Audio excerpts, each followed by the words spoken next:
Hello hi friends. இப்போ பார்த்தீங்கன்னா Australia vs இந்தியாங்க. இந்தியா டூர் ஆஃப் ஆஸ்திரேலியா சென்றிருக்காங்க. 5 டெஸ்ட்டுங்க. இதில் வந்து பார்த்தீங்கன்னா முதல் டெஸ்ட் மேட்ச் நடந்தது. இந்த மேட்ச்சில் வந்து பார்த்தீங்கன்னா இந்தியா டாஸ் வின் பண்ணி முதல்ல பேட் பண்ணாங்க. கேப்டன் வந்து பார்த்தீங்கன்னா பும்ரா தாங்க, ரோஹித் சர்மா இல்ல. முதல் இன்னிங்ஸை தொடங்கிய இந்திய ஓப்பனிங் பேட்ஸ்மேன் பார்த்தீங்கன்னா கேஎல் ராகுல், ஜெய்ஸ்வால் 2 பேருமே நிதானமான ஆட்டத்தை தொடங்குவாங்க பார்த்தா அவங்க வந்து விக்கெட்டை எடுத்துட்டாங்க ஆஸ்திரேலியா பவுலர்கள். மற்றும் பார்த்தீங்கன்னா ஜெய்ஸ்வால் வந்து டக்லேயே அவுட் ஆக, பின்னர் பார்த்தீங்கன்னா ஆஸ்திரேலியா வந்து ரொம்பவும் பர்ஃபார்மன்ஸ் பண்ணிட்டாங்க. இந்தியா வந்து பழைய மாதிரியே வந்து நியூசிலாந்துகிட்ட தோற்ற மாதிரியே வந்து இந்த மேட்ச்லேயே வந்து 150க்குலாம் ஆல் அவுட் ஆகிட்டாங்கன்னு சொல்லாங்க.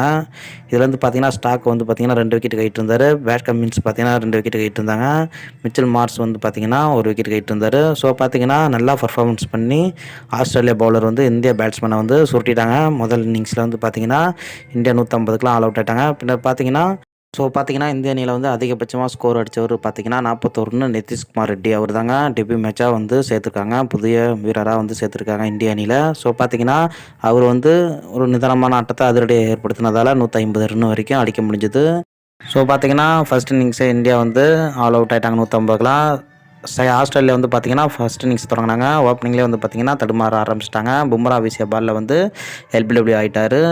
புதுமுக வீரர் ஆஸ்திரேலியா சேர்ந்தவர். பின்னர் பார்த்தீங்கன்னா கவாஜா ஒரு அனுபவம் வாய்ந்த வீரர். அவர் வந்து நிதானமான ஆட்டத்தை ஏற்படுத்தவர் பார்த்தா அவரும் விக்கெட்டை விழுவ.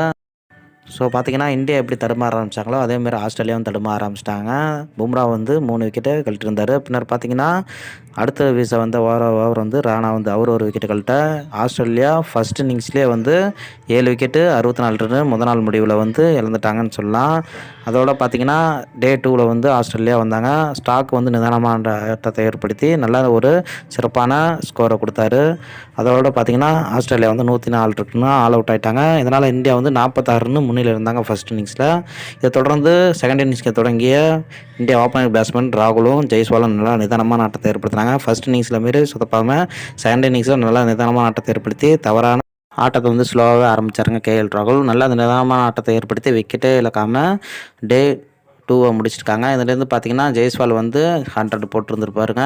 அதோட பார்த்தீங்கன்னா கேஎல் ராகுல் வந்து இந்தியா வந்து பார்த்தீங்கன்னா 373 ரன்னு நோ லாஸுங்க 2 முடிவில். லீடிங்கில் வந்து பார்த்தீங்கன்னா 200 தாண்டிட்டாங்கன்னு சொல்லலாம். அதோட பார்த்தீங்கன்னா டே 3யில் வந்து நல்ல நிதானமான ஆட்டத்தை ஏற்படுத்தி ஜெய்ஸ்வால் வந்து பார்த்தீங்கன்னா 150 ரன் அடித்து நாட் அவுட் பேட்ஸ்மேன் இருந்தார். அதன் பிறகு வந்து பார்த்தீங்கன்னா கேஎல் ராகுல் 200 ரன்னுக்கு மேலே தாங்க முதல் விக்கெட்டு ஆஸ்திரேலியா எடுக்க முடிஞ்சது. அந்தளவுக்கு பவுலர் வந்து திணறிட்டாங்க இந்திய பேட்ஸ்மேன்கள் ஷாட்டை பார்த்துட்டு.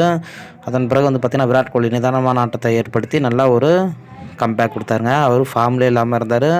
அவர் வந்து பார்த்திங்கன்னா அரசத்தை அடித்து சதமும் அடிச்சிருந்தார். இதனால் பார்த்திங்கன்னா இந்தியா வந்து 487 ரன்னு 6 விக்கெட் இழப்புக்கு டிக்ளேர் பண்ணிட்டாங்க. ஸோ பார்த்திங்கன்னா இந்தியா தரப்பில் வந்து ஜெய்ஸ்வால், கேஎல் ராகுல், விராட் கோலி இவங்க 3 பேருமே நல்ல நிதானமான ஆட்டத்தை ஏற்படுத்தி இந்திய அணிக்கு வந்து சிறப்பான ரன்னை ஏற்படுத்தி கொடுத்தாங்க. அதோட பார்த்திங்கன்னா 524 ரன்னு வெற்றி என்ற இலக்குடன் ஆரம்பித்த ஆஸ்திரேலியா ஓப்பனிங் பேட்ஸ்மேன் பார்த்தீங்கன்னா கலங்கி வச்சிட்டார் பும்ரா. முதல் பால்லே வந்து எல்பிடபிள்யூ அவுட் ஆகிட்டாருங்க.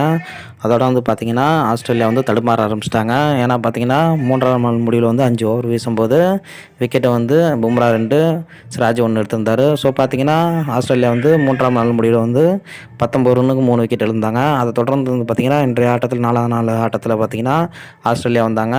இதில் வந்து பார்த்தீங்கன்னா கவாஜா வந்து ஷார்ட் பால் அடிக்க போக சிராஜ் பாலில் விக்கெட்டை கொடுத்தாரு. ஸோ பார்த்தீங்கன்னா ஃபஸ்ட் இன்னிங்ஸ் மாரியே வந்து ஆஸ்திரேலியா செகண்ட் இன்னிங்ஸ்லையும் தடுமாற ஆரம்பித்தாங்க. இதனால் 100 ரன்னுக்குள்ளே சுட்டிடலாம் அப்படின்னு இந்திய ரசிகர்கள் இந்திய பவுலரில் வந்து நினச்சிருந்தாங்க. ஸோ பார்த்தீங்கன்னா அதில் வந்து பார்த்தீங்கன்னா பும்ரா வந்து சிறப்பாக வீசி 3 விக்கெட் எடுத்திருந்தார். இதில் வந்து பார்த்தீங்கன்னா ஆஸ்திரேலியாவில் வந்து சிறப்பாக விளையாடிய ஹெட் வந்து 89 ரன்னு, மிச்சல் மார்ஸ் வந்து 47 ரன் அடிச்சிருந்தாங்க. அதோட பார்த்தீங்கன்னா ஆஸ்திரேலியா வந்து 234 ரன்னுக்கெலாம் ஆல் அவுட் ஆகிட்டாங்க.